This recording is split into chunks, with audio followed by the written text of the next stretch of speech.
말씀 선포하겠습니다. 오늘 말씀의 제목은 예수와 바알세불, 예수와 바알세불이란 제목으로 말씀을 전하도록 하겠습니다. 오늘은 성령 강림 후 2주 훈해구원 후식계 생명의 모독에 관한 말씀입니다. 예수와 바알세불이란 말씀을 통해 믿음이 연약한 형제를 구원할 때 경험하게 되는 일이 있습니다. 그게 바로 뭐냐면 모독입니다. 그 모독에 관하여서 예수님께서 어떻게 대처하셨고, 그리고 그 모독이 무슨 죄인지, 그 모독의 그 일을 경험한 이후에 그 결과가 무엇인지까지를 오늘 본문 말씀을 통해서 잘 가르쳐 주셨습니다. 20절 말씀부터 보시면 집에 들어가시니 무리가 다시 모임으로 식사할 겨를도 없는지라 라고 말씀하고 있습니다. 이 집이라고 하는 단어가 오이키아라고 하는 단어를 사용했는데 또 이제 집, 처소 이렇게 번역하고 예수님께서 지금 집에 들어가셨다 이렇게 되어 있는데 그 전에 이전에는 어디 계셨는가 봤더니 마가복음 3장 7절 말씀해 보시면 오늘 본문은 바로 앞에와 관련이 많이 되어 있습니다. 예수께서 제자들과 함께 바다로 물러가시니 갈릴리에서 큰 무리가 따르며 하면서 갈릴리 바다로 지금 가셨죠. 그러니까 집에 들어가시기 전에 바다에 계셨고 그 바다에 계시기 전에는 또 어디 계셨는가 봤더니 3장 1절 말씀 보시면 예수께서 다시 회당에 들어가시니 한쪽 손 마른 사람이 거기 있는지라. 회당이죠, 회당. 그래서 갈릴리 회당에 들어가셔서 거기서 손 마른 사람이 있어서 안식일 날 그 손 마른 사람, 그 질병을 어떻게 하시냐면 치유해 주시고, 그리고 바닷가로 가서 많은 사람들이 모여오죠. 병든 자들이 오고, 그리고 귀신 들린 사람들이 막 몰려 나왔어요. 그 사건이 이 앞에 기록되어 있고, 그리고 나서 13절에 12 제자를 세워서 하나님의 일을 동역자들을 세우는 일들을 보여주고 나서 오늘 집에 들어가셨다라고 그렇게 보시면 돼요. 그러면 회당에서도 병 고치는 일을 하시고, 그리고 갈릴리 바다에서도 해변가에서도 병을 고치거나 또 귀신 들린 자들을 치유해 주시는 그 축사 사역을 하시고, 그리고 지금 집에 들어가셨거든요. 그 집에 들어가셨을 때 이 집은 어떤 역할을 해야 될까요? 밖에서 많은 일들을 하고 수고하고 땀 흘리고 힘들게 일했단 말이에요. 그러면 집에 들어갔을 때는 좀 안식을 누리고, 그리고 육신의 어떤 쉼을 누리는 그런 장소가 돼야 되겠죠. 그런데 지금 예수님이 집에 들어가셨는데 그 집에 들어가니까 그 집 안에서의 상황도 어떻게 돼 있느냐면 무리가 다시 모임으로 라고 돼 있죠. 많은 사람들이 또 모였다는 거예요. 어디에? 그 집 안에요. 회당에 가면 회당에 모이고, 바닷가에 가면 바닷가로 모이고, 집에 들어갔더니 집에까지 사람들이 몰려왔다는 것입니다. 그래서 뭐 할 시간도 없었느냐면 식사할 겨를도 없는지라 라고 그렇게 말씀하고 있어요. 밥 먹을 시간도 없었다. 요 식사라고 하는 단어가 아르토스 화고라고 하는 단어를 사용했는데 떡을 먹는 것이죠. 아르토스가 떡이거든요. 떡이라고 하는 단어도 원래는 떡이 아니죠. 빵이죠, 빵. 브레드, 빵인데 우리나라에서는 번역할 때 그냥 떡이라고 그렇게 번역을 했더라고요. 그래서 식사를 해야 되는데 식사할 시간도 없었다라고 하는 거예요. 뭐 하느라고? 사역하느라고 바빠서. 그 사역의 내용이 뭐다? 두 가지예요. 병을 고치는 사역과 그리고 귀신을 축사하는 사역. 그러니까 병은 어디에 있는 건가요? 사람의 몸에 육신에 있는 그 질병, 눈에 보이는 그 질병을 고치는 거라고 한다면 이 귀신을 쫓아내는 축사 사역은 어디를 고치나요? 사람의 그 마음이죠. 눈에 안 보여요. 귀신 들린 것은 들렸는지 안 들렸는지는 안 보이고 겉으로 봐서는 잘 모르는데 행동하는 걸 보면 미쳤구나 이런 생각이 드는 사람들. 이 안에 귀신이 있어서 그렇거든요. 그 귀신을 어떻게 하신다? 쫓아내시는. 그러니까 요즘은 귀신 들린 사람 만나기가 좀 힘들죠. 왜 힘든가요? 조금만 정신이 나가면 바로 데리고 가는 데가 있어요. 병원에 데리고 가죠. 그래서 약을 먹여요. 그러면 그 고쳐지나요? 재우는 거예요, 재우는 거. 억제시키는 것이죠. 그래서 그냥 몽롱한 상태, 생각을 몽롱하게 해서 생각하지 못하게 하고 행동하지 못하게 만들고, 이게 이제 정신과 치료받을 때 그렇게 대부분 하지 않습니까? 근본적으로는 고쳐진다 안 고쳐진다? 이게 안 고쳐져요. 근데 예수님께서 어떻게 하셨느냐? 실제적으로는 뭐가 문제냐? 그 마음의 병이 뭐가 문제냐라고 했을 때 종교적으로는 귀신이 들어갔다라고 그렇게 표현하는 거예요.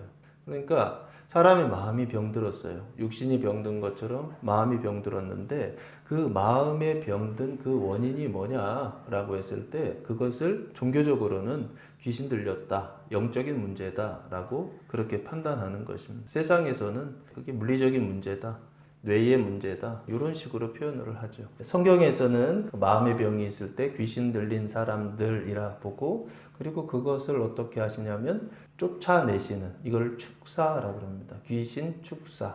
예수님께서 그런 일들을 하시느라 그 사역에 너무 바빠서 밥 먹을 시간도 없었다라고 하는 것입니다. 요 질병을 고치는 것, 몸에 있는 그 병도 제가 봤을 때는 마음의 병이 확대되어서 육신의 병으로까지 갔다 한다면 결국에는 하나죠. 원인이 하나예요. 한통속인 거예요. 결국에 성경대로 얘기한다면 귀신의 역사로 마음의 병이 들고 그 귀신의 역사로 육신의 병까지도 오는데 무조건 다 그런 건 아닙니다. 그렇게 왔는데 이것을 신앙적으로 보면 한마디로 뭐라고 해야 될까라고 했을 때 근본적으로 저는 이게 푸시케 사망, 혼의 사망의 상태가 아닌가라고 그렇게 보고, 예수님께서 그 푸시케 사망을 어떻게 하시는 거예요? 근본적인 문제를 해결하기 위하여서 밥 먹을 시간도 식사할 겨를도 없었다라고 하는 것입니다. 사망을 생명으로 바꾸려고요. 사람의 마음을 사망에서 생명으로 바꾸려고, 그 혼의 상태를 사망에서 생명으로 바꾸시려고, 그 사망을 성경에서 뭐라고 말씀하고 있습니까? 창세기 1장에서 눈에 보이는 세상을 창조하시고 2장에서 눈에 보이지 않는 세상 에덴을 창설하시고 3장에서 아담과 하와가 뱀의 말을 듣고 타락하지 않습니까? 그 타락한 세상, 그 타락한 사람의 마음의 상태, 그 몸의 상태를 뭐라고 하느냐? 이게 죄와 사망의 상태라고 하거든요.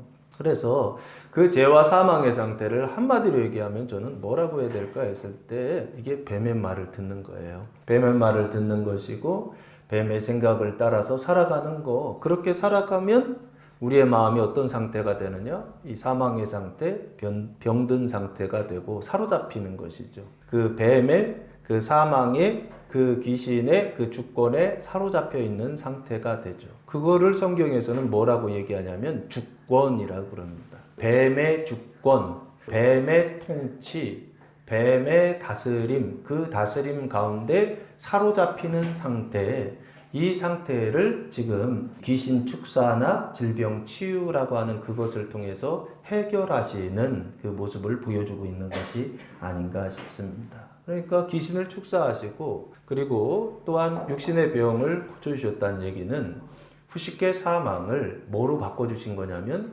해결하시고 푸시케 생명으로, 그 혼의 사망을 하나님의 생각으로, 뱀의 생각을 하나님의 생각으로, 자기의 생각을 하나님의 생각으로, 사람의 생각을 하나님의 생각으로 바꾸어 주시는 일, 그래서 그 지옥에서, 그 감옥에서 구원하시는 일, 그 불 속에서, 그 벌레들 가운데에서 괴로워하는 사람들을 구원하시는 그 일에 예수님 지금 어떻게 하고 있다는 거예요? 힘쓰고 있다는 것이죠. 근데 힘쓰는 정도가 아니죠. 밥 먹을 시간에 밥을 못 먹어요. 이거는 금식이잖아요. 밥을 못 먹을 정도니까 자발적 금식이 있죠. 이 정도면 어떤 건가요? 자기 목숨을 건다는 뜻이에요. 밥을 먹어야 되는데 밥이 목숨이거든요. 생명이고 밥을 먹지 못할 정도로 바빠서 하나님의 그 일들을 감당하는 그런 상태에, 그게 바로 누구냐면 예수의 모습이었고 또한 예수를 따르던 제자들의 모습이었다. 그 당시 모습이었다라고 하는 걸 보여주고 있습니다.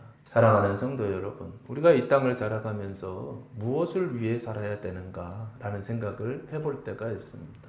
오늘 예수님처럼 사망을 생명으로 바꾸는 일, 그리고 그 몸의 질병과 마음의 질병을, 사망을, 뱀의 생각을 하나님의 생각으로 바꾸는 그 일에 힘쓰는 저와 여러분이 되어야 되지 않을까라는 생각을 해봅니다. 예수님께서 그렇게 하셨던 것처럼 우리도 이 땅을 살아가면서 무엇을 위해 살 것인가? 눈에 보이는 떡을 위해 살 것인가? 아니면 하나님의 말씀을 위해 살 것인가? 말씀을 통해서 죽은 사람들을 살리고 말씀을 통해서 그 뱀의 주권 아래 통치 아래 그 다스림 안에 괴로워하던 그 사람들을 살리는 그 일에 힘쓰는 자들이 될 것인가? 무엇을 위해 힘쓰는 자들이 될 것인가? 이 시간 결단하는 시간 되시기를 바라고, 그래서 사람의 영광을 위하여 살아가는 것이 아니라 하나님의 영광을 위하여 살아가는 성도들 되시기를 예수님의 이름으로 축복합니다. 그때 예수님은 지금 밥 먹을 겨를도 없이 하나님의 일을 하시느라고 너무나 바빴어요. 이 사역을 감당하기 위하여, 이것을 위하여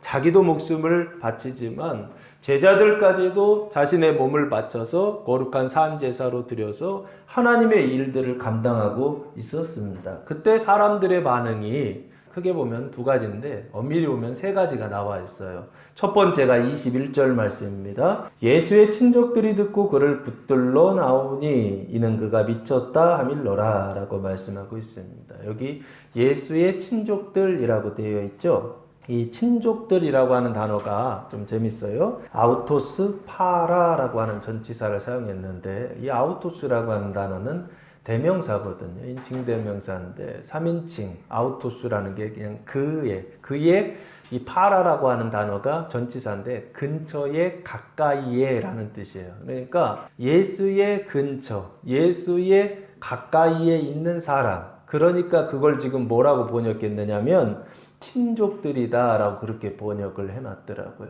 참 기가 막히게 번역을 해놨어요.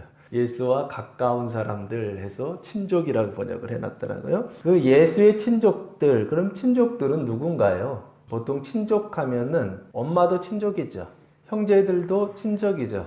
그리고 사촌지간들도 다 친족이죠. 제가 찾아보니까 친족하니까 보통 혈족, 가까운 혈족들까지 해서 엄마 아빠와 그리고 형제들 그리고 사촌 이 정도까지 친족으로 다 그렇게 보더라고요. 그래서 그 가까운 친족들이 들었다라는 거예요. 뭘 들었을까요? 뭔가 이 사람들이 들은 거예요. 갈릴리에서 예수에 관한 이야기들을 들었겠죠. 그 예수에 관한 이야기가 뭐예요? 눈에 보이는 것은 크게 보면 두 가지죠. 하나는 안식일에 손 마른 사람을 치유하시던 해당해서 치유하시는 사건. 두 번째는 귀신 들린 사람들을 깨끗하게 하시는 일. 그래서 육신과 그 몸을 고쳐주시고 그 마음을 그 정신을 깨끗하게 하시는 일. 이 일을 예수님께서 하셨다는 소리를 들었어요. 근데 문제는 뭐냐면 언제 그 일을 하셨느냐? 안식일날 하셨다라고 그렇게 되어 있어요. 예수님께서 안식일날 회당에 들어가시거든요. 그 안식일날 회당에서 누구를 고쳐주시냐면 손 마른 사람을 고쳐주세요. 손에 질병이 있었죠. 이 사람이 이 질병을 깨끗하게 고쳐주세요. 근데 문제는 언제다? 안식일날 고쳐주셨다는 거예요. 그래서 예수님께서 안식일날 질병을 깨끗하게 고쳐주신 사건이 왜 문제가 되느냐? 안식일날은 일을 하면 돼요, 안 돼요? 안 되는 날이에요. 안식일에 일을 하면 어떻게 되는 것입니까? 안식일법을 지키지 않는 것이고 또한 뭐를 안 지키는 거예요? 율법을 지키지 않는 사람인 거예요. 그러면 이 사람들, 친족들이 생각할 때 이 사람들은 유대교를 믿었는지 안 믿었는지는 정확하게 알 수는 없지만, 그러나 또 예수님도 해당해서 복음을 전하는 것을 보면 가족들도 친족들도 유대교를 믿는 사람들이라고 봐야 되지 않는가라고 한다면, 이 사람들이 이 얘기를 들었을 때 안식일날 예수가 자꾸 일한다는 거예요. 안식일날 전통을 자꾸만 깨뜨린다는 거예요. 그 유대교의 규칙이 있고 유대교의 질서가 있는데 그 질서를 지키지 않고 예수가 지금 어떻게 하고 있는 거예요? 자기의 일을 막 하고 있는 것이죠. 그러면 이 친족들이 보았을 때 이 예수는 지금 하나님의 일을 하고 있는 것일까요? 아니면 하나님의 일을 대적하고 있는 것일까요? 이 사람들의 판단, 이 사람들의 해석은 바로 뒤에 나옵니다. 그를 붙들러 나오니 라고 되어 있어요. 그 붙든다 라고 하는 단어가 크라테오라고 하는 단어를 사용했는데 뜻은 힘을 쓰는 거예요. 그래서 어떻게 하냐면 붙잡는 거예요. 그 붙잡아서 어떻게 하는 거예요? 데려가려고요. 어디에? 집으로요. 무엇하지 못하도록 안식일을 잘 지킬 수 있도록, 안식일을 범하여 병을 고치고 그리고 귀신을 쫓아내는 이런 일들 못하게 하려고 그래서 붙잡아 가려고 나왔다는 거예요. 그렇게 한 이유가 뭐냐면 이는 그가 미쳤다 하밀러라 라고 되어 있어요. 예수가 뭐 했다? 미쳤다는 거예요. 이 미쳤다라고 하는 단어가 엑시스테미라고 하는 단어를 사용했는데 제정신을 잃다 미치다 라고 하는 뜻입니다. 이 정신이 나간 것이죠. 친족들이 봤을 때 예수가 정신이 나간 거예요. 그 생각이 잘못된 거예요. 그런데 이 사람들 기준으로 봤을 때 뭐가 잘못된 거냐? 병 고치는 것 자체가 잘못되진 않았을 것 같아요. 귀신 쫓아내는 것 이것도 자체가 문제는 아닐 것 같은데 문제는 언제 그 일을 하느냐? 안식일 날 그 일을 하기 때문에 그때는 안식일 날을 일하면 안 되거든요. 율법에 따라서 안식일 날 일하면 바로 직결처형이에요. 그 자리에서 돌을 들어서 그 사람을 돌로 쳐서 죽이라. 이게 율법의 명령이란 말이에요. 그런데 지금 예수가 어떻게 하고 있어요? 그 중요한 율법 중에서도 어찌 보면 가장 중요하죠. 안식일만큼 중요한 게 없어요. 이 안식일 규정은 어디부터 시작합니까? 창세기 2장에서부터 시작되죠. 하나님께서 일곱째 날 쉬시면서 이 날을 거룩하게 하셨다. 이렇게 시작되는 게 안식일이란 말이에요. 그래서 안식일은 굉장히 중요한 계명이고 구약에 있어서 유대인들에게 있어서 굉장히 잘 지키던 계명 중에 하나가 안식일 규례입니다. 근데 이 안식일 규례 때는 심지어 어떻게 해요? 나이 드신 분들 목발 질 때 요 나무 있잖아요. 요 나무를 드는 것도 일이냐 아니냐 이러면서 따지는 사람들이에요. 그래서 안식일 날은 이 나무를 들고서 걸어 다니면 이걸 일이라고 보고 그래서 안식일 지키지 않았다라고 할 정도로 아주 철저하게 안식일을 지키던 사람들, 이 사람들이 바로 누구냐? 이 유대인들이었단 말이에요. 근데 예수가 그 안식일 날 막 병을 고쳐요. 그 안식일 날 귀신들을 막 쫓아내면서 일을 한단 말이에요. 그러니까 유대인의 입장에서 봤을 때, 특별히 친족들의 입장에서 봤을 때 그냥 놔두면 큰일 나겠다는 거죠. 왜 큰일 납니까? 유대인들이, 특별히 서기관들이, 종교 지도자들이 와서 율법을 지키지 않는다 하면서 선동해서 돌을 던져라 하면 길거리에서 객사할 수밖에 없는 그런 상태에 지금 놓여 있단 말이에요. 그러니까 가족들 입장에서는 보호하기 위해서 지금 잡으러 온 것이 아닌가 싶어요. 예수님을 그냥 놔두면 안 되겠다 싶으니까 가족들이 와서 그 예수님 당시 그 나이가 30대라고 보거든요. 그러면은 그 어른들 입장에서 봤을 때 30대는 다 큰 성인이라고 그렇게 볼 수도 있지만 어른들이 봤을 때는 애기더라고요. 그 예수님도 지금 30대이신데 가족들이 볼 때에는 위태위태한 것이죠. 언제 유대인들이 와서 돌을 쳐도 맞을 수밖에 없는 그런 상황? 이런 거죠. 그러니까 그가 미쳤다라고 해석하고 판단하고 어떻게 하냐면 예수를 집으로 데려가려고 아마 데려갔으면 어떻게 했을까요? 나오지 못하게 하지 않았을까? 감금하지 않았을까? 왜? 나오면 또 사고 칠 테니까요. 누구 입장에서 봤을 때? 친족들 입장, 그 유대교의 입장에서 봤을 때는 예수가 마치 사고이고 문제덩어리다라고 그렇게 생각했겠죠. 그래서 첫 번째 반응은 뭐냐? 친족들은 미쳤다 하고 두 번째 22절 말씀해 보시면 두 번째 반응이 나옵니다. 예루살렘에서 내려온 서기관들은 그가 바알세불이 집겼다 하며 또 귀신의 왕을 힘입어 귀신을 쫓아낸다 하니라고 말씀하고 있어요. 여기 보시면 두 번째 반응이 나오죠. 예루살렘에서 내려온 서기관들, 그러니까 지금 장소는 어디냐면 갈릴리예요. 지금 갈릴리 바닷가에 계시다가 집으로 들어가셨거든요. 그러니까 그 갈릴리 근방에 있는 집인데 뭐 가버나움 정도 되지 않으셨을까? 가버나움에서 가장 많은 활동을 하셨기 때문에 그 가버나움 어떤 집에 들어가셨는데 거기까지 지금 누가 찾아온 거예요? 예루살렘에서 내려온 서기관들이다 라고 그렇게 말씀하고 있어요. 이 사람들 왜 내려왔을까요? 여행 삼아서? 아니면요 낚시하러? 회를 먹으러 오셨나? 왜 내려왔을까요, 이분들이요? 그 서기관들이라고 하는 것은 그 그람마티스라고 하는 단어를 사용했는데 뜻은 기록자예요. 근데 성경에서는 서기관이라고도 번역하고 율법학자라고 그렇게 번역도 합니다. 서기관 같은 단어인데 율법학자 이렇게 번역을 하는데 그러니까 서기관들은 결국에 뭐 하는 사람들이냐라고 했을 때 종교 지도자들인 것이죠. 율법을 기록하고 율법을 가르치는 일들을 하는 사람, 이게 바로 이 서기관들이란 말이에요. 근데 이 사람들이 어디 서기관이냐면 갈릴리 서기관도 아니에요. 회당의 서기관들도 아니고 예루살렘에서 내려온 서기관들이라는 거예요. 왜요? 예루살렘에서 대제사장들이나 사내들인 공회나 이쪽에서 이 사람들을 파송한 게 아닌가 싶어요. 갈릴리에서 지금 무슨 일이 좀 일어난 것 같다라는 것이죠. 어떤 한 청년이 귀신을 막 쫓아내고 사람들의 질병을 막 고치고 하는데 근데 좀 문제가 하나 있다. 무슨 문제예요? 안식일날 자꾸 그 일을 하더라는 거예요. 그러니까 이 진상조사위원회 같은 것이죠. 와서 지금 확인하는 거예요. 확인하고 그리고서 안식일날 그 일을 하고 있다고 한다면 이게 뭔지를 아주 분명하게 가서 드러내고 밝혀야 된다라고 하는 생각이 있지 않았는가 싶어요. 그래서 뒤에 나오는 내용을 보면 가서 예수에 대하여 예수 어떤 사람인가 이렇게 조사하는 게 아니고 바로 이렇게 얘기를 해요. 그가 바알세불이 짚혔다 하며 이게 첫 번째 단어예요. 예수가 바알세불이 짚혔다는 거예요. 뭐 짚혔다는 단어는 언제 쓰는 단어입니까?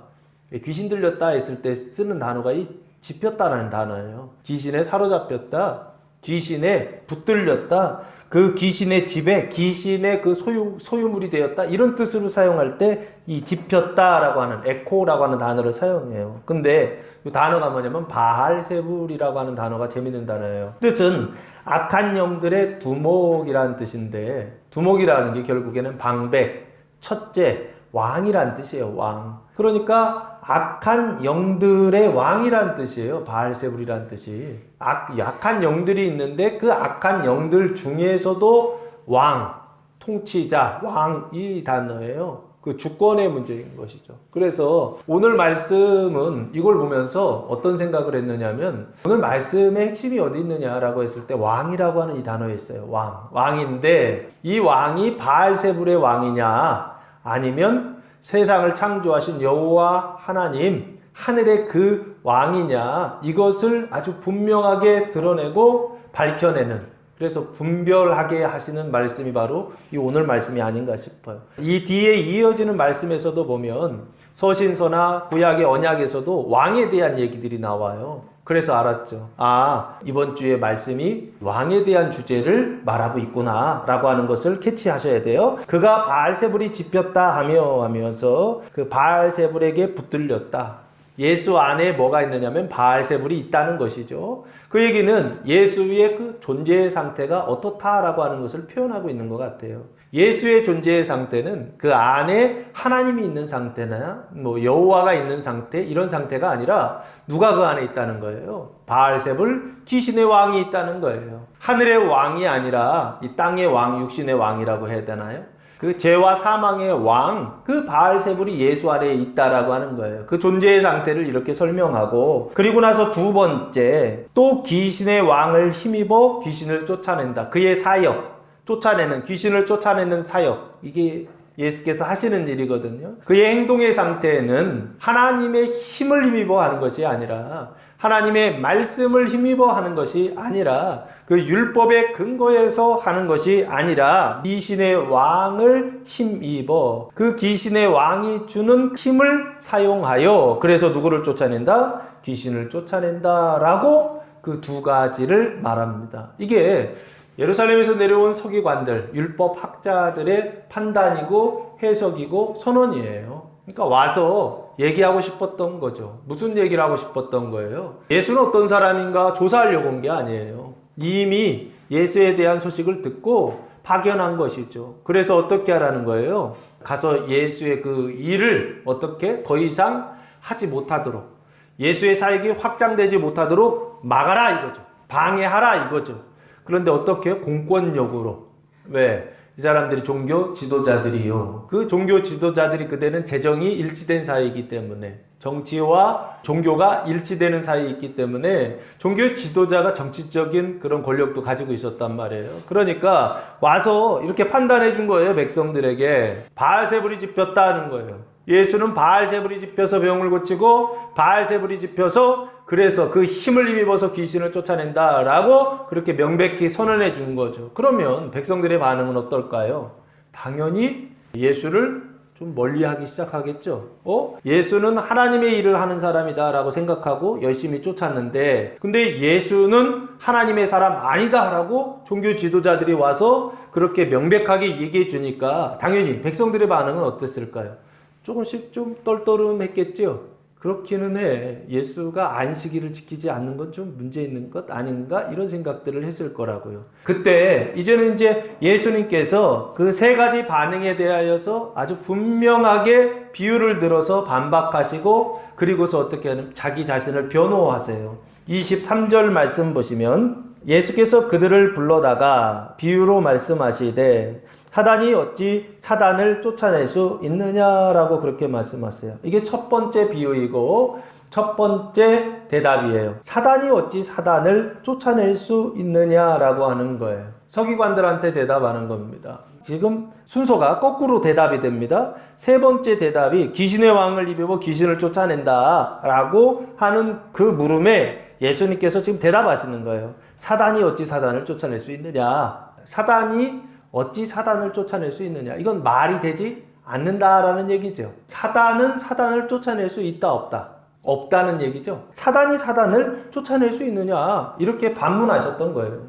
그 얘기는 무슨 얘기입니까? 절대 쫓아낼 수 없다라는 얘기를 하고 싶으셨던 것이죠. 그래서 사단이 사단을 쫓아낼 수 없다고 한다면 따라서 귀신의 힘을 입어서 귀신을 쫓아낸다라고 하는 너희의 주장은 옳은 것이냐 틀린 것이냐 했을 때 틀린 것이다 라는 얘기를 예수님 대답해 주셨던 거예요. 그리고 나서 두 번째 24, 25, 26절이 하나로 묶여 있어요. 또 만일 나라가 스스로 분쟁하면 그 나라가 설 수 없고 한 나라가 스스로 분쟁한다. 둘로 나뉘어져서 분쟁한다는 거예요. 서로 싸운다는 것이죠. 그러면 그 나라 어떻게 될까요? 당연히 무너질 수밖에 없겠죠. 설 수 없고 그래서 버틸 수 없다. 그리고 25절에 만일 집이 스스로 분쟁하면 한 집이 있어요. 그런데 그 한 가정이 스스로 둘로 나누어 가지고서 서로 싸우면 그 집이 어떻게 됩니까?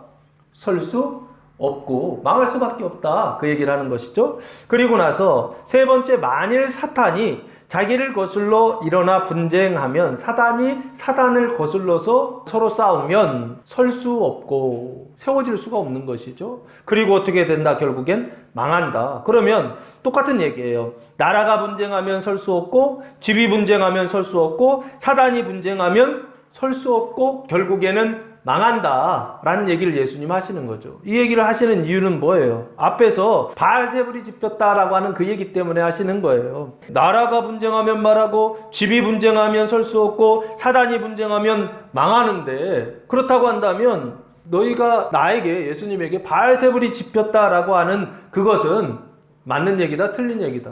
틀린 얘기다라고 하는 것이죠. 바알세불이 짚혔다고 한다면 그러면 내가 바알세불이 짚혔는데 귀신을 쫓아내는 것이라고 한다면 그건 망하는 길 아니냐는 것이죠.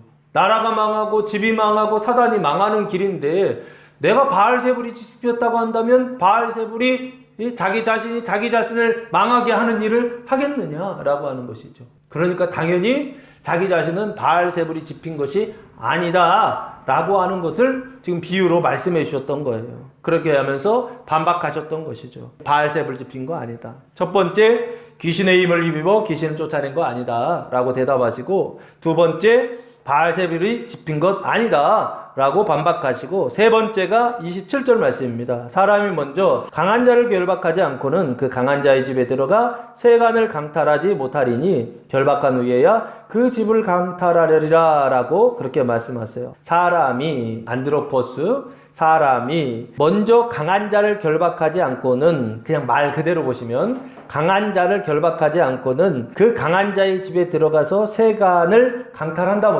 못한다는 거죠. 이 세간이라고 하는 단어가 수큐오스라고 하는 단어를 사용했는데 그릇, 도구, 물건, 그 집안에 있는 것들을 얘기하는 것이죠. 그것을 강탈한다. 이 강탈한다라고 하는 단어가 디아르파조라고 하는 단어를 사용했는데 노략질한다라는 거예요. 훔쳐간다는 것이죠. 그러니까 그 강한 지하의 집에 들어가서 그 안에 있는 세간을 도둑질해 가려면 어떻게 해야 된다는 거예요? 결박한 후에야 그 집을 강탈할 수 있다는 거예요. 결박하지 못하고서는 그 집에 들어가서 어떻게 해요? 훔쳐올 수가 없는 것이죠.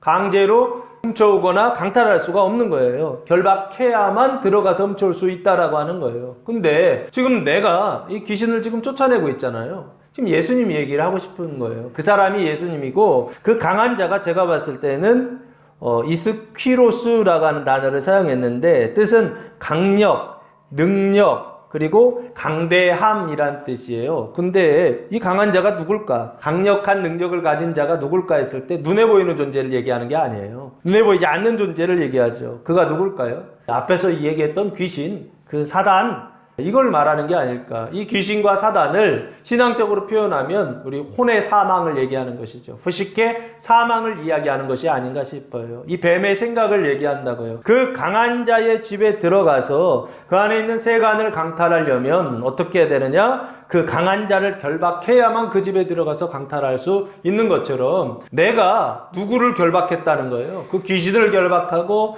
그 사단을 결박하고 우리 안에 있는 혼의 생각들 있잖아요. 사람의 생각들, 내 안에 많은 생각들이 있는데 나도 어떻게 하지 못하잖아요. 한번 투사도 들어오기 시작하면 막을 수가 없어요. 사로잡히면, 그 생각에 사로잡히면 어떻게 돼요? 우울증에 사로잡히면 우울해지고 슬퍼지는 것이고, 근심에 사로잡히면 하루 종일 그냥 근심하는 것이죠. 사로잡힌단 말이에요. 그런데 예수가 어떻게 하신다고요? 그 악한 생각들을 사로잡아서 귀신을 쫓아낸다라고 하는 얘기를 지금 하시는 거예요. 사로잡았기 때문에 쫓아낼 수 있는 것이고, 사로잡았기 때문에 사망을 생명으로 바꿀 수 있는 것이고, 사로잡았기 때문에 그 안에 있는 것들을 강탈하여서 그 집을 새롭게 한다, 그 가정을 새롭게 한다, 뉴 패밀리가 되게 하신다라고 하는 얘기를 예수님께서 지금 하시는 거예요. 그렇다고 한다면 예수는 미쳤다 안 미쳤다? 마지막 나는 미친 거 아니다 라는 얘기를 근본적으로 하고 싶으셨던 거죠. 예수님께서 지금 하고 있는 일, 그 육신의 병을 고쳐주시고 그 마음의 병을 고쳐주시는 그 일은 근본적으로 뭐 하는 일이냐? 결박하는 일이요. 그 강한 자를 결박하는 일이요. 그리고 그 강한 자의 집 안에 있는 세간들을 어떻게 하는 거예요? 강탈하는 일들을 지금 예수님께서 하고 있다는 거예요. 그 악한 생각들을 결박하고 그 악한 생각들을 강탈하여서 그 집을 어떻게 해요? 정결하게 하시고 깨끗하게 하시고 거룩하게 하시고 영광스럽게 하시고 영화롭게 하시는 그 일을 누가 하고 있느냐?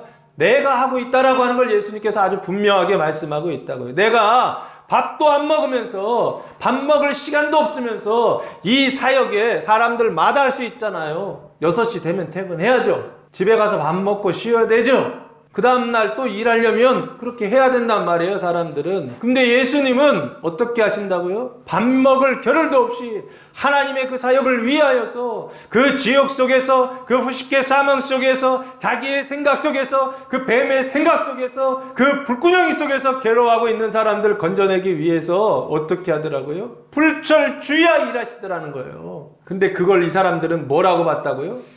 미쳤다라고 봤다고요. 그러니까 예수님이 답답하셨던 것 같아요. 미친 것이 아니라 이 일은 살리는 일이요, 하나님의 일이요, 영원한 일이다 라고 하는 걸 예수님이 지금 27절에서 말씀하고 있는 게 아닌가. 그래서 귀신에 힘입어서 귀신을 쫓아내는 것 아니다 라고 말씀하시고, 그리고 또한 바알세불이 집힌 거 그것도 아니다, 존재의 상태도 아니다 라고 말씀하시고, 세 번째는 미친 것도 아니다. 이 일은 무슨 일이냐? 미친 사람의 일이 아니라 하나님의 상태 속에서 하나님의 일을 하는 것이다 라고 예수님께서 아주 분명하게 말씀해 주셨습니다. 그러면서 28절 말씀해 보시면 이 사람들의 이 일과 예수님이 이렇게 비유를 통해서 반박하시는 이 일이 무엇인지를 한 단어로 이렇게 설명하고 있어요. 28절, 내가 진실로 너희에게 이르노니 사람의 모든 죄와 모든 모독하는 일은 사하심을 얻되 라고 말씀하고 있어요. 여기 보시면 진실로라고 하는 단어가 나오죠. 한 번 나왔는데 한 번 나와도 중요하다, 확실하다라고 하는 것입니다. 아멘이라고 하는 단어를 사용했는데 사람의 모든 죄와 모든 모독하는 일은 사하심을 얻는다라고 그렇게 말씀하고 있어요. 보시면 사람의 모든 죄, 모든 모욕이라고 하는 게 나오죠. 여기서 핵심이 모욕이에요. 모욕에다 동그라미를 치세요. 그 죄와 모독하는 일은 사하심을 입는다는 거예요. 이 사하심이라고 하는 단어가 아피에오라고 하는 단어를 사용했는데 뜻은 보내다, 용서하다, 면제하다, 포기하다 라는 거예요. 그러니까 그 사람이 뭔가 잘못했다 하더라도 어떻게 된다는 거예요? 용서해 주신다, 그 뜻이죠. 사람의 죄와 사람의 모욕은 용서해 주신다, 이런 뜻이에요. 그런데 문제는 29절이에요. 누구든지 성령을 모독하는 자는 영원히 사하심을 얻지 못하고 영원한 죄가 되느니라 하시니라고 그렇게 말씀하고 있어요. 누구든지 어떤 사람이든지 모든 사람을 얘기하는 겁니다. 성령을 모독하는 자는, 이 성령이라고 하는 단어가 하기오스 푸뉴마라고 하는 단어를 사용했는데 거룩한 영이죠. 진리의 영이고 하나님의 말씀, 예수 그리스도를 증언하는 영, 성령을 모독하는 자는 영원히 사하심을 얻지 못한다라고 되어 있어요. 용서가 된다, 안 된다? 안 된다는 거예요. 절대로 용서받지 못한다라고 하는 거예요. 그래서 그 죄는 어떤 죄다? 영원한 죄가 되느니라 라고 그렇게 말씀하고 있어요. 사람을 모독하는 것은 용서가 되는데 하나님의 성령을, 거룩한 성령을 모독하는 것은 용서가 된다, 안 된다? 안 된다는 것을 말씀하고 있어요. 이 얘기를 하시는 이유는 뭘까요? 지금 너희가 하고 있는 그 일이 미쳤다라고 하고 귀신이 짚혔다라고 하고 귀신의 왕을 힘입어 귀신을 쫓아낸다라고 하는 너희가 한 이 일은 무슨 일이냐라고 했을 때 모독하는 일이다라는 것이죠. 누구를 모독한다는 거예요? 눈으로 볼 때는 사람을 모독하는 일이죠. 그런데 실제로는 누구를 모독하는 일이다? 성령을 모독하는 일이요. 왜 성령을 모독하는 일입니까? 예수님께서 하셨던 일이 곧 누가 하신 일이냐? 성령님께서 하셨던 일이기 때문에 그렇습니다. 귀신을 쫓아내고 병든 자들을 고치는 이 일이 예수께서 하셨던 일이지만 또한 누가 하시는 일이다? 성령님께서 하시는 일이라는 것입니다. 사망을 생명으로 바꾸는 일, 이 일을 푸시케 사망을 푸시케 생명으로 바꾸고 뱀의 생각을 하나님의 생각으로 바꾸는 일, 이 일을 누가 하시는 것이냐? 성령님께서 하시는 일이다라는 거예요. 그래서 그 성령님께서 하시는 일을 너희가 지금 뭐라고 얘기하고 있느냐면 바알세불이 짚혔다, 귀신의 왕을 힘입어서 귀신을 쫓아낸다, 미쳤다라고 그렇게 말하고 있기 때문에 이것은 사람을 모독하는 일이요 또한 누구를 모독하는 일이다? 성령님을 모독하는 일이다 라고 예수님께서 말씀해 주시는 거예요. 그러면서 너희가 하고 있는 일이 뭔지를 좀 생각해야 된다는 거예요. 너희의 그 죄는 용서받지 못하고 너희의 그 잘못은 영원한 죄가 될 것이다. 그러니까 어떻게 하라는 거예요? 회수하라는 것이죠.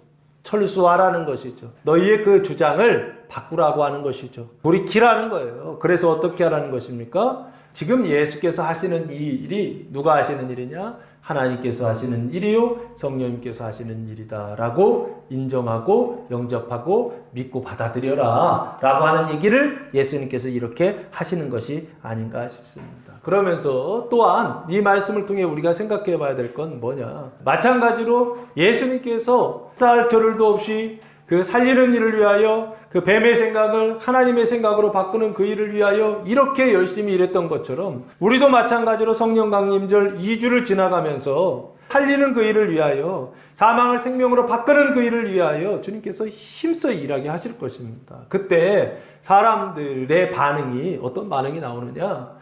미쳤다 라는 반응이 나올 수 있고 심지어는 종교 지도자들, 신앙생활을 좀 하는 사람들, 이런 사람들은 뭐라 그러느냐라고 했을 때 하나님의 힘을 힘입어서 귀신을 쫓아내는 것이 아니라 저 사람들 저거 귀신이 하는 일이야, 저거 마귀가 하는 일이야, 사단이 하는 일이야 라고 그렇게 비방하고 그렇게 모욕하고 그렇게 모독하는 일들 이번 한 주간 경험하게 될 것이다 라고 하는 걸 예수님 말씀하시는 게 아닌가 싶습니다. 이런 일들을 당했을 때 주님 하셨던 이 말씀을 기억하시라고요. 사람들은 이렇게 반응하지만 그 사망의 상태 속에서 뱀의 그 생각 속에 있는 사람들, 사로잡혀 있는 사람들, 뱀이 왕인 사람들, 바알세불이 왕인 사람들은 하나님의 일을 하는 사람들에 대하여, 예수에 대하여 이런 반응을 보이더라는 거예요. 그럼 마찬가지로 예수님한테 이렇게 했다고 한다면 지금도 이런 상태에 있는 사람들은 마찬가지로 예수님의 일을 하는 사람들, 성령의 일을 하는 사람들, 이 사람들에게 이런 반응을 보여주겠죠. 모독하는 일들이 있을 거라는 거예요. 사람을 모독하고 하나님께서 하시는 일들을 모독하는 일, 여러분을 모독하고 여러분들이 하는 그 일들을 모독하는 일들이 아주 분명하게 현실 속에서 나타날 수 있다라고 하는 걸 말씀하고 있는 것 같아요. 그때 놀라거나 당황하지 마시라고. 예수님도 모독을 당하셨고 예수님도 비방이나 예수님도 악평, 나쁜 소리들을, 이런 소리들을 들으셨다는 거예요. 그러나 예수님 말씀하셨던 것처럼, 비유적으로 대답하셨던 것처럼 여러분도 아주 분명하게 이런 대답을 가지고 있어야 된다는 거예요. 내가 하고 있는 이 일이 하나님의 일이냐 마귀의 일이느냐 아주 분명하게 선을 가지고 있어야 된다는 거예요. 그러면 한번 생각해 보세요. 이 사람들이 예수의 일을 마귀의 일이라고 생각했던 절대적인 기준은 뭐였습니까? 율법이죠. 그 율법 중에서도 안식일이죠. 안식일을 지키지 않았기 때문에 예수가 하셨던 일은 하나님 일 아니다 이렇게 봤던 거예요. 그러면 한번 생각해 보세요. 지금 우리도 똑같지 않나요? 성경을 문자적으로 보면 안식일 날 어떻게 되는 거예요? 일하지 않는 게 안식일을 지키는 것이다 라고 그렇게 생각할 수 있잖아요. 근데 예수님은 안식일을 어떻게 해요? 파하기 위하여서 오신 분이 아니라 안식일을 뭐 하려고요? 완성하시려고 오신 분이란 말이에요. 그럼 안식일이 뭔지를 알아야 돼요. 그러면 내가 가지고 있는 기준이 제대로 되어 있는지 잘못되어 있는지를 아주 분명히 알 수가 있다고요. 안식일이라고 하는 것은 무엇입니까? 안식일이 뭐냐고요. 창세기 2장 1절에서 3절입니다. 천지와 만물이 다 이루어지니라. 하나님이 그가 하시던 일을 일곱째 날에 마치시니 그가 하시던 모든 일을 그치고 일곱째 날에 안식하시니라. 하나님이 그 일곱째 날을 복되게 하사 거룩하게 하셨으니 이는 하나님이 그 창조하시며 만드시던 모든 일을 마치시고 그날에 안식하셨음이니라. 그래서 이 안식일은 마지막 날이죠. 제7일. 요즘으로 얘기하면 주일이 아닙니다. 토요일입니다. 제7일 토요일 날 하나님께서 이 일을 다 마치시고 안식하셨다. 그래서 옆에 교회 중에 제7일 안식일 교회라고 있죠. 구약에 안식일이 있어서 안식일을 지켜야 된다. 그렇게 이제 주장을 하는데 그러면 안식일만 지키면 안 되죠. 구약을 그 문자 그대로 다 지켜야 되죠. 그래서 먹는 것 가지고서도 지키려고 많이 노력하잖아요. 안식일만 지키면 안 되죠. 예배 드리면 안 돼요. 거기는 제사 드려야지. 지금도 거기 양 잡아야 되고 소 잡아야 돼요. 비둘기 잡아야 되고. 그 어디 가서요? 딴 데 가서 하면 안 돼. 예루살렘 성전에서만 해야 돼요. 여기서 하면 산당이란 말이에요, 다. 그럼 여기 교회 세운 것 자체가 잘못이고 여기 예배 드리는 것 자체가 잘못이죠.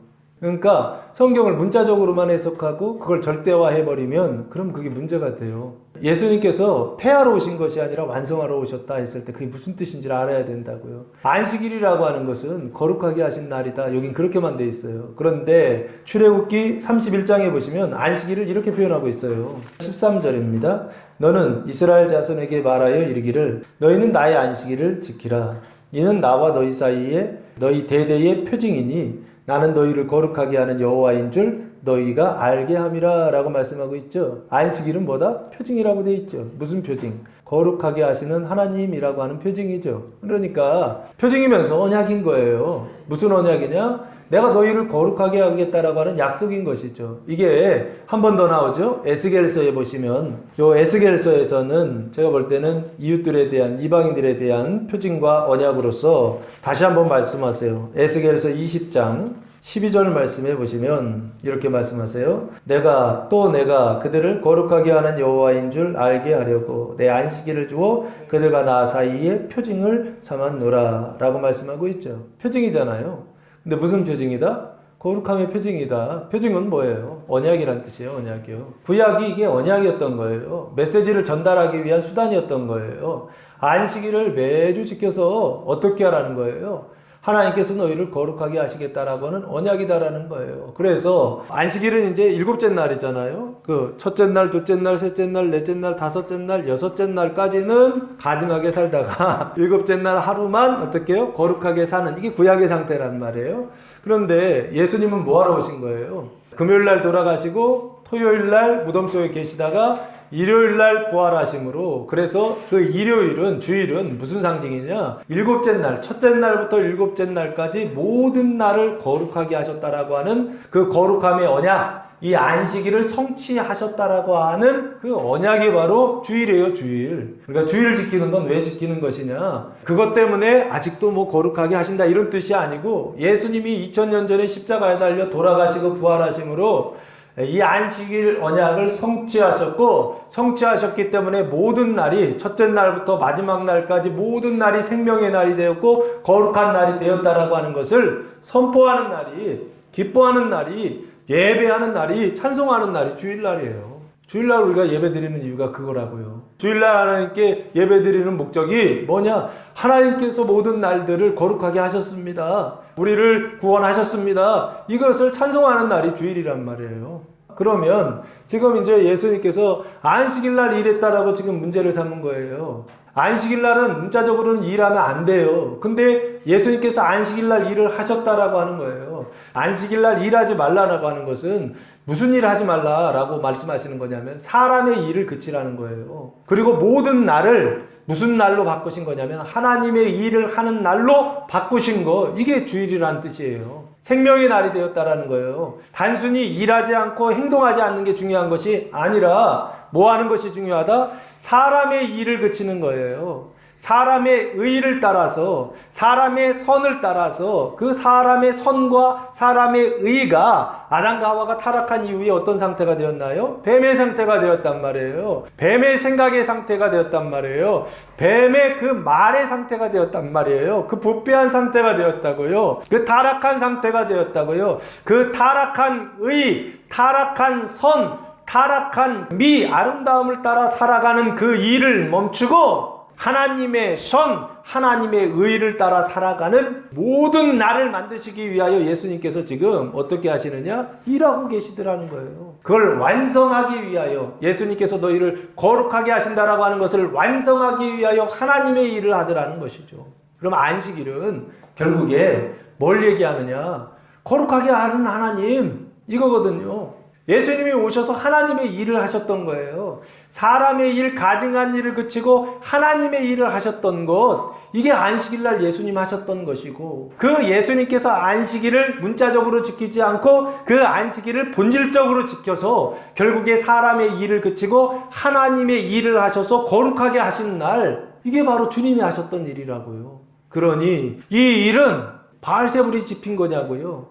그 귀신의 왕을 힘입어서 하신 일이냐고요. 이게 미친 일이냐고요. 아니라고요. 율법을 완성하신 것이요. 안식일법을 완성하신 것이요. 그래서 모든 날들을 거룩하게 하신다라고 하는 표징으로서, 메시지로서 예수님이 특별히 더 일하셨는데, 언제 일하셨다? 안식일날 일하셨다는 거야. 안식일날. 성경에 보면 예수님께서 늘 일하실 때 보면 안식일날 일하세요. 다른 날도 많이 하셨겠죠. 근데 왜 안식일날 일했다라고 하는 걸 성경에 기록해 놨을까요? 이게 걸리는 사람들 때문에 그래요. 문자적으로 성경을 많이 보다 보면 문자적으로만 생각해요. 그리고 이것을 규례적으로 법적으로만 생각해요. 그래서 반드시 이렇게 배웠으니까 이렇게 해야 된다라고만 생각한다고요. 이건 어렸을 때는 그래요. 초등학생 때는 그럴 수 있어요. 횡단보도 건널 때 손 들고 건너라. 물가 지나갈 때는 늘 조심해라. 그럴 수밖에 없어요. 어른이 됐을 때는 그게 필요 없잖아요. 어른이 됐는데 횡단보도 지나갈 때 손 들고 지나가면 창피한 일 아닌가요? 지금 예수님이 지금 그 일을 하고 계시다는 거예요. 너희는 지금 어리다라는 거예요. 그래서 이렇게 판단할 수밖에 없다는 거예요. 그러면서 어른이 와서 진짜 어른의 일이 뭔지를 지금 보여주고 있다고요. 그게 율법을 완성하는 일이요, 안식일을 완성하는 일이요, 너희의 기준이 잘못됐다라는 거예요. 너희의 생각이 잘못됐다는 거예요. 너희의 올바름이 잘못됐다는 거예요. 사람의 올바름과 자기의 의를 가지고 지금 나를 판단하느냐, 하나님을 판단하느냐, 예수님 지금 그렇게 말씀하신다고요. 지금 너희가 하는 그 일들은 영원한 죄요. 지금 너희가 하는 일들은 성령을 모독하는 일이요. 그래서 너희가 하는 그 일들은 영원히 사함을 받지 못할 것이다 라는 것입니다. 그래서 절대 일하면 안 된다라는 것이죠. 빨리 돌이키라는 거예요. 그래서 어떻게 하라는 것입니까? 회개하고 예수를 믿고 구원받는 자들이 되라. 성령을 모독하는 자들이 아니라, 사람을 모독하는 자들이 아니라 예수를 믿고 구원받는 자들이 되라 라고 예수님께서 비유를 통해서 말씀해 주시는 것이 아닌가. 사람들이 예수를 공격한다고 해서 예수님께서 이 사람들을 지금 저주하는 것일까요? 저는 저주라고 생각하지 않아요. 한 사람이라도 믿고 구원받게 하시려고. 예수님이 오신 목적이 그거예요. 영생을 주시려고 이 땅에 오셨다. 하나님의 일을 위해서 이 땅에 오셨다. 그 뜻을 이루기 위하여서 십자가에 달려 돌아가시기까지 하시지 않으셨습니까? 저주하러 오신 게 아니라고요. 심판하려고 예수님께서 이 사람들 심판해서 뭐 하실 거냐고요. 구약까지는 심판이었어요. 그러나 예수님 오신 그때부터는 뭐가 시작되느냐? 천국의 문이 열린다고요. 구원이 시작된다고요. 그래서 구원하는 일에 예수님의 강조점이 있다고요. 이 사람들도 구원하시기 위하여. 그 종교 지도자들이요. 잘못된 기준을 가지고 신앙생활하고 그리고 성경을 너무 많이 열심히 읽는데 읽다 보니까 그 문자주의에 빠져가지고 성경에 기록되어 있으니까 당연히 그 말씀대로 그냥 그대로 문자적으로 따라서 살아야 된다라고 생각하는 사람들, 그 사람들이 바로 서기관들이었고, 그래서 예수님께서 이유가 뭘까요? 이게 바로 31절부터 이어지는 내용의 주제와 관련이 있습니다. 예수님께서 이렇게 비방하고 모독하는데 오히려 그냥 저주하고 떠나실 수 있거든요. 근데 예수님 그렇게 하시지 않고 이어서 31절 보시면 이런 얘기를 하세요. 그때에 예수의 어머니와 동생들이 와서 밖에 서서 사람을 보내어 예수를 부르니 라고 말씀하고 있어요. 좀 생뚱맞아요. 왜요? 앞에 내용하고 뒤에 어머니가 찾아오는 내용하고 전혀 맞지 않는데 두 가지를 엮어놨어요. 저는 이해가 안 됐어요, 처음에는. 근데 이게 관련이 있구나라는 것을 알았어요. 뭐냐면 그때에 라는 게 29절에 모독받는 일이에요. 예수님께서 율법학자들로부터 서기관들에게 그 모독받는 일, 그 모독받는 그때에 누가 찾아오냐면 예수의 어머니요. 그리고 동생들이 와서 밖에 서서 사람을 보내 예수를 부르니, 그래서 어떤 사람들 교회 다니면서 예수님은 독생자라고 했으니까 마리아가 자녀를 예수님만 낳았다 이렇게 생각하시는 분들이 계세요. 안 그렇죠? 예수님의 동생들이 있다 없다? 예, 남자 동생들 있죠? 그리고 여자 동생들이 있다 없다? 여자 동생들도 있어요. 왜? 왜냐하면 누이들이라고 하는 표현이 뭐 위에일 수도 있고 밑에일 수도 있는데 예수님이 첫째였거든요. 그러니까 위에일 수가 없죠. 그럼 당연히 동생들이에요. 남자 동생들이나 여자 동생들이죠. 그게 어디 기록되어 있습니까? 마태복음 13장 55절 보시면 아주 구체적으로 이름도 기록되어 있습니다. 이는 그 목수의 아들이 아니냐. 그 어머니는 마리아, 그 형제들은 야고보, 요셉, 시몬, 유다라 하지 않느냐 하면서 여기 야고보와 요셉, 시몬, 유다가 나오죠. 이게 예수님 동생들이에요. 형제들이라고 되어 있는데 동생인데 야고보가 나오죠. 야고보. 그 신약에서도 야고보서 나오죠. 그 야고보서는 사도 야고보가 쓴 책이 아니죠. 예수님의 동생 야고보가 쓴 거고, 유다도 나오죠. 여기 유다. 이 유다도 유다서 나오죠. 유다서. 그 유다서도 예수님의 동생 유다가 쓴 겁니다. 그러니까 나중에 예수님의 동생들도 예수를 믿고 구원받죠. 그렇죠? 그래서 교회의 중추적인 역할들을 해요. 그래서 야고보서도 쓰고 유다서도 쓰고 할 정도로 그런 역할들을 합니다. 그리고 남자 동생만 있었던 게 아니죠. 56절 보시면 그 누이들은 예수님의 동생, 여자 동생들이죠. 다 우리와 함께 있지 아니하냐. 그런즉 이 사람의 이 모든 것이 어디서 났느냐 하고서 배척하죠. 배척하는 장면이 나오는데 여기 보시면 어머니는 마리아라고 돼 있고 동생들이 와서, 그러니까 남자 동생만 지금 몇 명입니까? 4명이죠. 야고보, 요셉, 시몬, 유다 4명이고 여자 동생들도 복수로 돼 있죠. 누이들. 그러니까 2명 이상이죠. 그럼 동생들만 몇 명이에요? 6명 이상 되는 것이죠. 그러면 예수님까지 치면 7명 이상이죠. 그럼 마리아가 자녀들을 출산했는데 지금 몇 명을 낳은 거예요? 7명 이상 낳은 거예요. 7명 이상. 누이들이 몇 명인지 모르니까 7명 이상의 자녀들을 낳았어요. 마리아가. 그러니까 그 당시에는 자녀들을 많이 출산했으니까 7명의 자녀들을 낳았다고요. 그래서 엄마가 동생들 다 데리고서 지금 와 있어요. 와서 밖에 서서, 그러면 이제 이 어머니와 동생들은 좀 구분한다고 한다면 어떤 어머니와 동생들이냐라고 했을 때 육신의 형제들이다라고 그렇게 보시면 좋지 않을까 싶어요. 그래서 밖에 서서, 밖이라고 하는 건 어디입니까? 지금 집 안에 있으니까 집 밖에 서서 사람들을 보내죠. 그래서 예수를 부릅니다. 부르니까 32절 무리가 예수를 불러 앉았다가 여짜오되 벗어서 당신의 어머니와 동생들과 누이들이 밖에서 찾나이다. 예수의 그 육신의 가족들이 당신을 찾나이다 라고 그렇게 예수님께 여짜오되 33절 대답하시죠. 예수께서 대답하시되 누가 내 어머니이며 동생들이냐 하시고, 이것은 뭐예요? 반문이죠. 동의 아니죠. 그리고 어떻게 하고 부정하고 있는 것까지 볼 수 있겠죠. 누가 내 어머니이며 동생들이냐 이렇게 얘기하고 있어요. 그러면 밖에 지금 엄마가 있는데 누가 내 어머니냐 그러면 밖에 계신 어머니가 어머니라는 얘기인가요? 아니란 얘기인가요? 이게 좀 아니란 얘기처럼 들릴 수 있어요. 그렇죠? 근데 육신의 엄마는 맞아요. 그리고 육신의 형제들까지도 맞아요. 근데 예수님은 왜 이렇게 얘기하시느냐? 다른 어머니를 얘기하는 거예요. 다른 형제들을 지금 얘기하고 싶으신 거예요. 육신의 어머니를 얘기하는 게 아니라 다른 어머니. 그러면서 34절 둘러 앉은 자들을 보시며 이르시되 내 어머니와 내 동생들을 보라 그러세요. 그럼 지금 눈앞에 있다는 얘기죠. 내 어머니와 동생들이 있다는 거예요. 그러면서 35절 그 사람들이 누구냐? 누구든지 하나님의 뜻대로 행하는 자가 내 형제요 자매요 어머니인지라 라고 말씀하고 있어요. 아, 하나님의 뜻대로 행하는 새로운 가족을 지금 얘기하고 있구나. 새로운 어머니, 새로운 형제들을 말하고 있구나 라고 그렇게 생각하시면 좋을 것 같아요. 여기 하나님의 뜻대로 할 때 뜻이라고 하는 단어가 델레마라고 말하는데 결정, 선택, 경향, 열망이라고 하는 뜻입니다. 그래서 하나님이 원하시는 뜻대로 소망하는 것이죠. 하나님이 바라는 그 뜻대로 행하는 자. 그러면 하나님이 바라시는 뜻이 뭐냐고요? 하나님이 원하시는 뜻이 뭐냐고요? 요한복음 6장 38절 말씀에 보시면 예수님이 이런 얘기를 하세요. 내가 하늘에서 내려온 것은 내 뜻을 행하려 함이 아니요 나를 보내신 이의 뜻을 행하려 함이니라. 그러면 결국에 나를 보내신 이의 뜻이 하나님이시죠. 아버지의 뜻인데 그 아버지의 뜻을 우리가 유추해서 알 수 있어요. 어떻게 해요?